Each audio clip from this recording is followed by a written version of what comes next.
পৃথিবীর সবচেয়ে দামি রেস্টুরেন্ট ব্রুজ খলিফা দুবাইতে, কথা কোন ঠিক কিনা? ওখানকার খাবারেও সেই মজা আপনি পাবেন না। আপনার মা একটু হাত লাগিয়ে লবণ ছিটিয়ে যে পান্তা ভাত আপনাকে খাওয়াইছে, ঠিক কিনা জোরে কথা বলেন না? মায়ের হাতে এত জাদু, কি দিয়ে বানাইছে এই হাত আল্লাহ? 10 লক্ষ বউয়ের হাত এক পাল্লাই দিলে মায়ের হাতের ছোঁয়ার সমান হবে না, ঠিক কিনা জোরে বলেন? একটু হাত লাগিয়ে দেয়। ওই যে ছোটবেলায় আপনার পিছে পিছে খাবার নিয়ে দৌড়ায়, ওই খাবারের মজা পৃথিবীর কোথাও আপনি পাবেন না। অথচ আমরা রেস্টুরেন্টে গেলে রেস্টুরেন্টের ওয়েটারকে 2-4টা ইংরেজি শব্দ বললে 1000 টাকার নোট দিয়ে দিই, ঠিক কিনা বলেন না? আর মায়ের হাতে 100 টাকা দিতে আমাদের কত দ্বন্দ্ব, কত চিন্তা, কত সমস্যা। বাবার হাতে 50 টাকা দিতে আমরা কত দ্বিধাবোধ করি।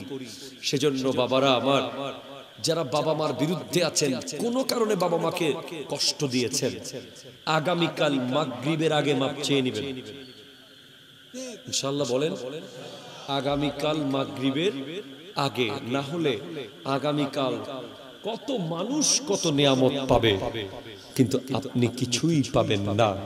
আল্লাহ তাআলা জমিনে কালকে নিয়ামত দিয়ে ভরপুর করে দেবে। কাউকে হায়াত দেবে, কাউকে রোগের শিফা দেবে, কাউকে জমিদারি দিয়ে দেবে, কাউকে ব্যবসায় কোটি কোটি টাকার বরকত দিয়ে দেবে। কিন্তু বাবা মার বিরুদ্ধে যদি থাকেন কিছুই পাবেন না। এরপরে মুতমিনে খামরেন, যাদের রক্তের ভিতরে 1 ফোঁটা মদ আছে, মদ শরাব 1 ফোঁটা, যারা মদ শরাবের সাথে সম্পৃক্ত, এদের কোনো দোয়া কবুল হবে হবে না। এরপরে হলো ভেরি ইম্পর্টেন্ট, যারা নিয়মিত সুদ খায়, আছে না নাই বলেন তো? লাখে 10,000, লাখে 20,000, লাখে 30,000 যারা সুদের টাকার সাথে সম্পৃক্ত, এদের কোনো দোয়া আগামীকাল কবুল হবে না।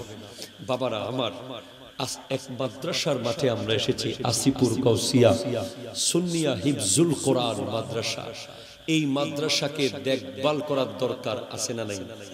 জোরে কোন দরকার আছে না নাই?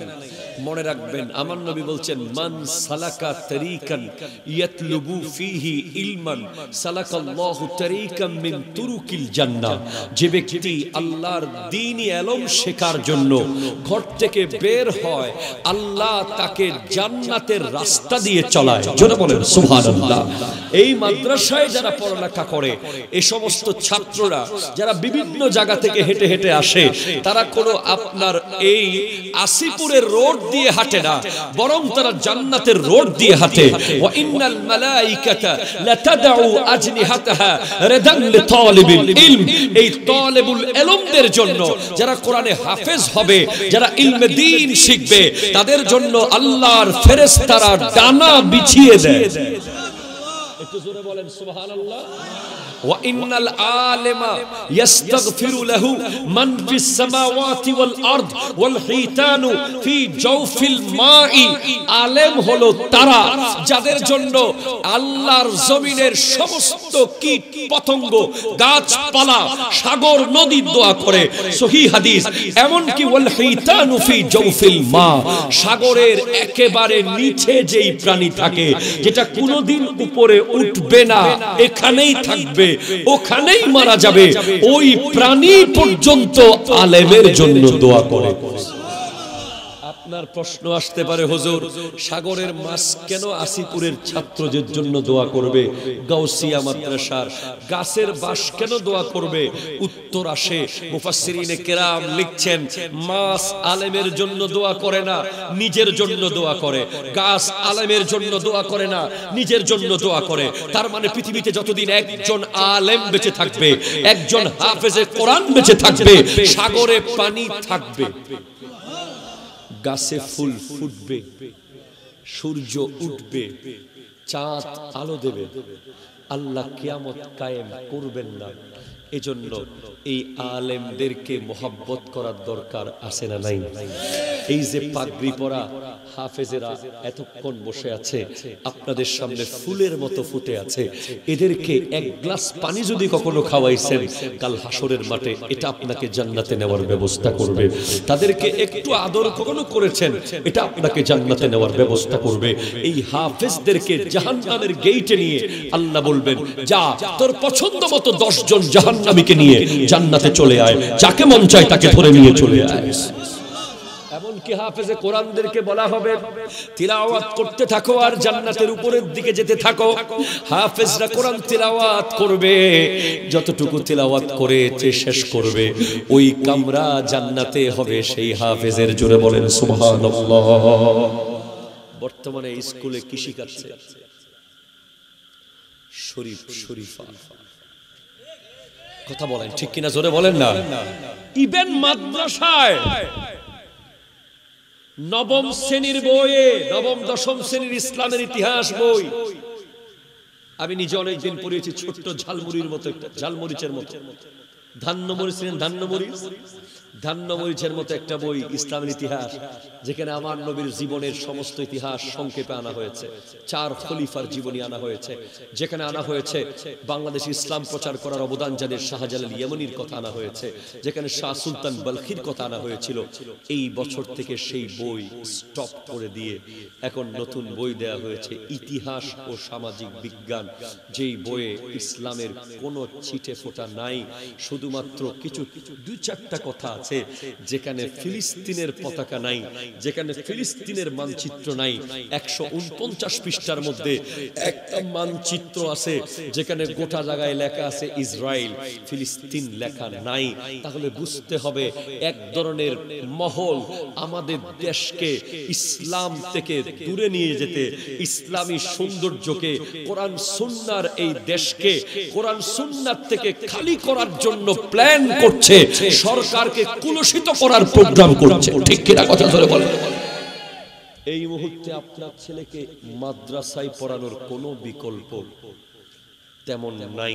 কারণ ভাই, স্কুলে যেখানে, আমি আপনাকে 2-1টা উদাহরণ দিই, স্কুলে শিক্ষা সফর আছে না?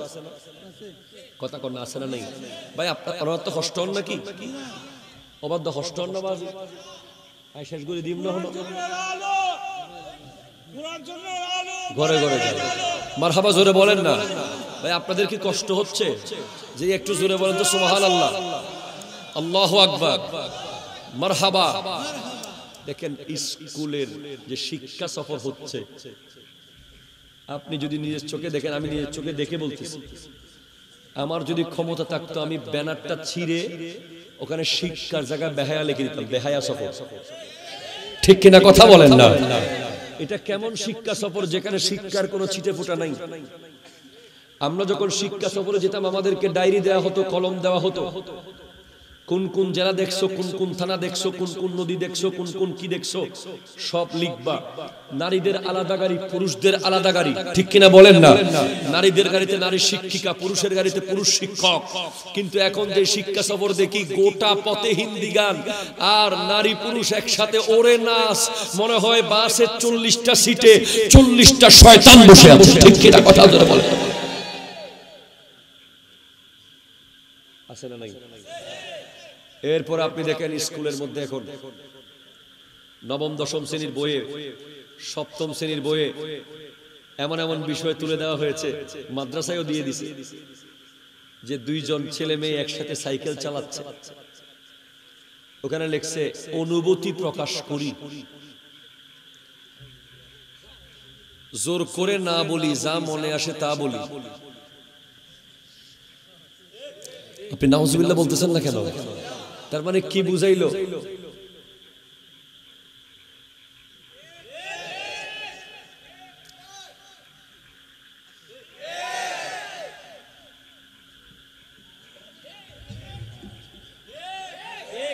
ঠিক কিনা? বলো বলো বলো বলো। মানে অনুভূতি প্রকাশ করি, জোরপূর্বক না বলি, মনে যা আসে তা বলি, মানে নিজের ইচ্ছা মতো বিয়ে করি।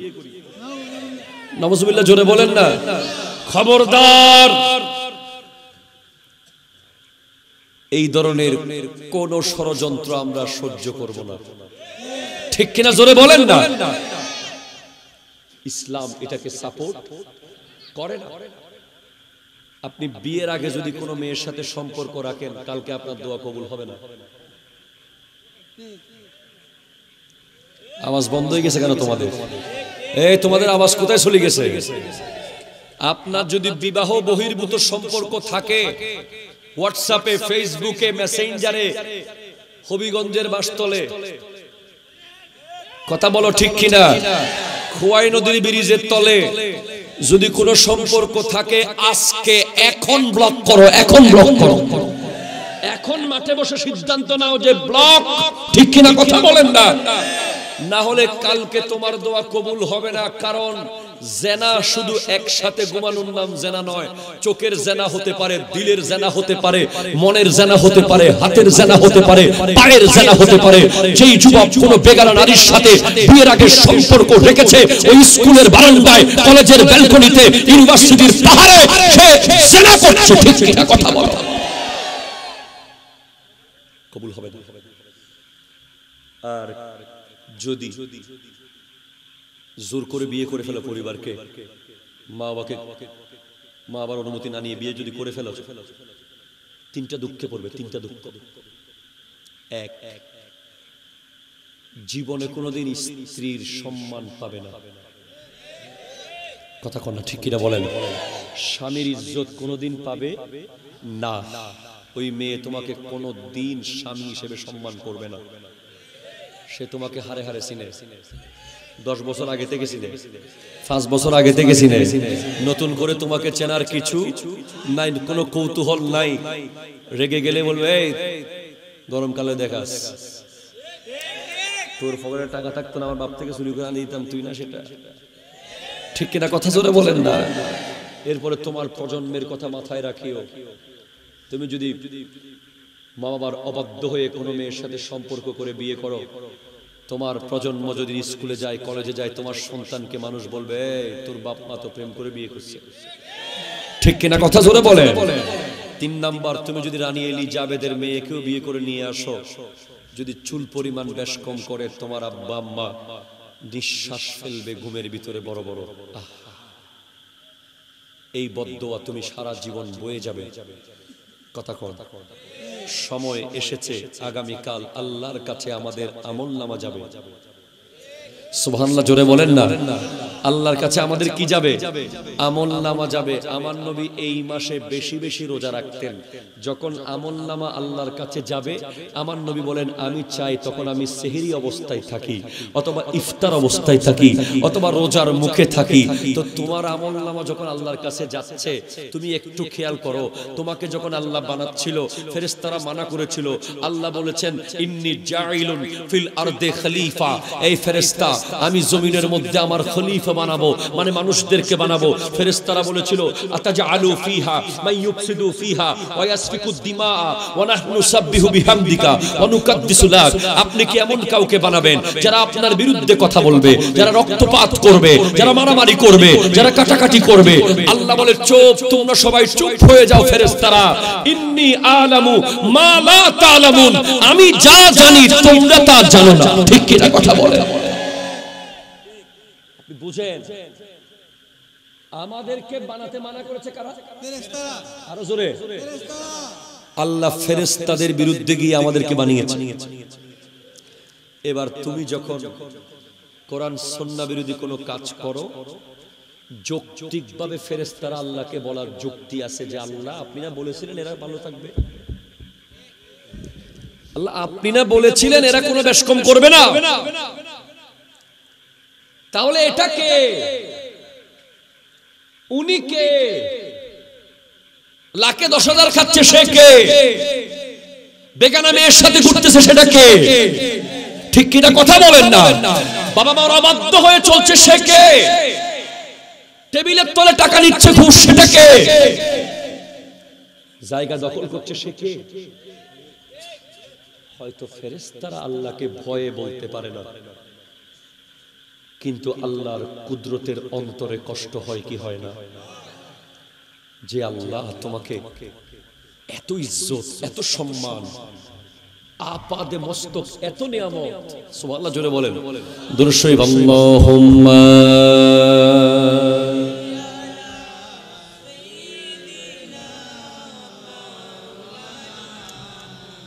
হুজুর শেষ করে দিব। হুজুর কি বল, শেষ করে দিব? আল্লাহুম্মা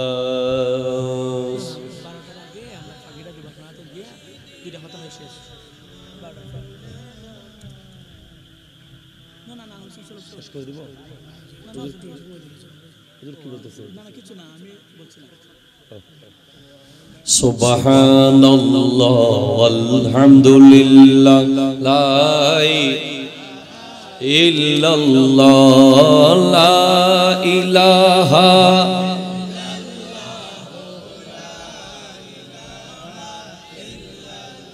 আজরে সুবহানাল্লাহ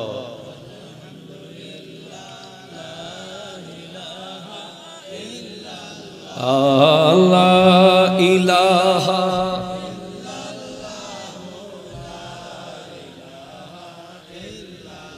একটু জোরে বলেন সুবহানাল্লাহ, জোরে বলেন। বাস আমি আপনাদেরকে 9টা জিনিস দিয়ে চলে যাব। কয়টা? 9টা নিয়ামত দেব, এরপর চলে যাব। এক, আমার নবী বলছেন সালাসুন দারাজাত। একটু জোরে বলেন না সুবহানাল্লাহ। 3টা জিনিস আপনার আখিরাতের র‍্যাঙ্কিং কে বাড়িয়ে দেবে। সুবহানাল্লাহ। কিসের র‍্যাঙ্কিং বাড়িয়ে দেবে? আখিরাতের, অর্থাৎ আখিরাত মুখী আপনার মর্যাদা বাড়বে। কয়টা জিনিস? 3। 1 নম্বর ইতআমুত তাআম, মানুষকে খাওয়ানো। সুবহানাল্লাহ জোরে বলেন। মানুষকে খাওয়াবেন, সব সময় খাওয়াবেন, নিঃস্বার্থভাবে খাওয়াবেন, সুযোগ পেলেই বিল দিবেন। সুবহানাল্লাহ বলেন। 2 নম্বর ওয়া ইফশাউস সালাম, সালাম দেবেন। সুবহানাল্লাহ জোরে জোরে বলেন।